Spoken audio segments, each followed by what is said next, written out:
Halo Ibu, perkenalkan nama saya Ron Ugang dengan NIM C2255201058. Di sini saya ingin menjawab pertanyaan dari Ibu Vini pada tugas PTS mata kuliah Sistem Pakar yang berisikan 5 soal. Dan di sini saya akan menjawab pertanyaan berikut satu persatu. Pertanyaan pertama, jelaskan perbedaan antara sistem pakar dengan sistem informasi biasa. Pertama-tama, pada sistem pakar berfokus pada pengetahuan dan penalaran ahli yang bertujuan untuk menyediakan solusi kompleks dengan basis pengetahuan. Jadi, sistem pakar memiliki fokus pada pengetahuan dan penalaran ahli dan juga menyediakan solusi kompleks dengan basis pengetahuan. Sedangkan perbedaannya dengan sistem informasi memiliki fokus pada pengelolaan data yang bertujuan untuk mendukung pengambilan keputusan dengan basis data. Jadi ada perbedaan di antara sistem pakar dan informasi itu, fokusnya berbeda dan juga memiliki tujuan yang berbeda. Lalu selanjutnya, sebutkan dan jelaskan minimal 3 aplikasi sistem pakar dalam kehidupan sehari-hari. Yang pertama, pada diagnosa penyakit. Dengan cara kerja, sistem pakar medis. Sistem pakar medis mengumpulkan gejala yang dialami pasien, lalu membandingkannya dengan basis pengetahuan penyakit yang tersimpan. Sistem kemudian memberikan kemungkinan, diagnosis, dan rekomendasi pengobatan. Contohnya adalah pada aplikasi kesehatan di smartphone yang dapat memberikan saran awal tentang penyakit berdasarkan gejala yang dimasukkan pengguna, seperti contohnya aplikasi Halodoc.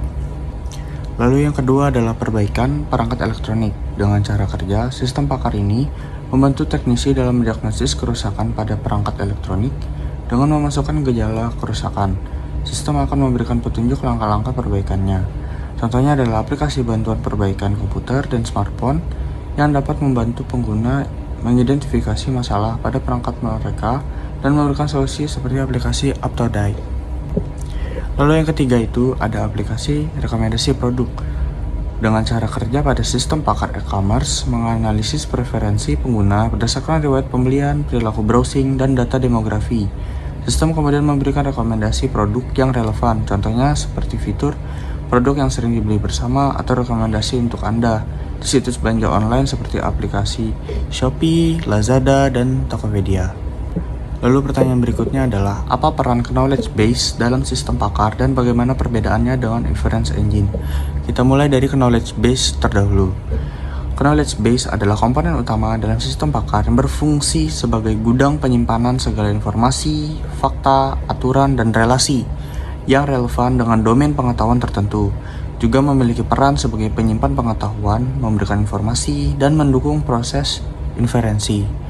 Lalu perbedaannya dengan inference engine adalah inference engine merupakan komponen yang bertugas untuk melakukan penalaran dan menarik kesimpulan berdasarkan informasi yang ada di dalam knowledge base. Memiliki peran sebagai penganalisis informasi, penarik kesimpulan, dan penggunaan metode inferensi. Jadi, pada knowledge base dan inference engine itu memiliki perbedaan penggunaan dari masing-masing fungsinya, yaitu memiliki juga peran yang berbeda-beda pada setiap perannya dalam sistem pakar. Pertanyaan berikutnya adalah, jelaskan bagaimana sistem pakar dapat digunakan dalam bidang pertanian untuk membantu petani dalam mengambil keputusan terkait pemilihan tanaman atau pengendalian hama. Menurut pemahaman saya dan juga menurut pendapat saya, sistem pakar pada bidang pertanian dapat menjadi program komputer cerdas yang dirancang untuk meniru kemampuan seorang ahli dalam bidang pertanian. Sistem ini akan membantu petani dalam mengambil keputusan yang tepat terkait pengelolaan tanaman, seperti memilih jenis tanaman yang sesuai, mendiagnosis penyakit tanaman, dan menentukan cara pengendalian hama yang efektif. Dengan basis pengetahuan yang luas dan mesin inferensi yang canggih, sistem pakar dapat memberikan rekomendasi yang akurat dan relevan bagi petani, sehingga dapat meningkatkan produktivitas dan efisiensi pertanian. Intinya, sistem pakar adalah sistem asisten virtual bagi petani yang dapat membantu mereka memecahkan masalah dan mengambil keputusan yang lebih baik. Lalu untuk penyelesaian kasus yang dialami oleh petani matoa. Pertama-tama, gejala yang dialami yang kita ketahui itu ada 3 gejala dengan kode gejala G17, yaitu nama gejalanya akar membengkak seperti kutil. Lalu kode gejala G15 yaitu tanaman menjadi layu. Lalu kode gejala G16 yaitu daun berbisul-bisul kecil. Di sini saya menyingkatkan langkah penyelesaiannya itu ada 5 langkah penyelesaian agar tidak terlalu lama menjelaskannya. Di pertama itu kita mengidentifikasi gejalanya. Dari kasus kita diberikan gejala yang dialami adalah tadi G17 akar membengkak seperti kutil, G15 tanaman menjadi layu, G16 daun berbisul-bisul kecil. Lalu kedua, kita menentukan penyakit yang mungkin akan terjadi sesuai dengan gejala yang diberikan, yaitu pada gejala G17, 15, dan 16 ini terkait dengan penyakit kutu daun.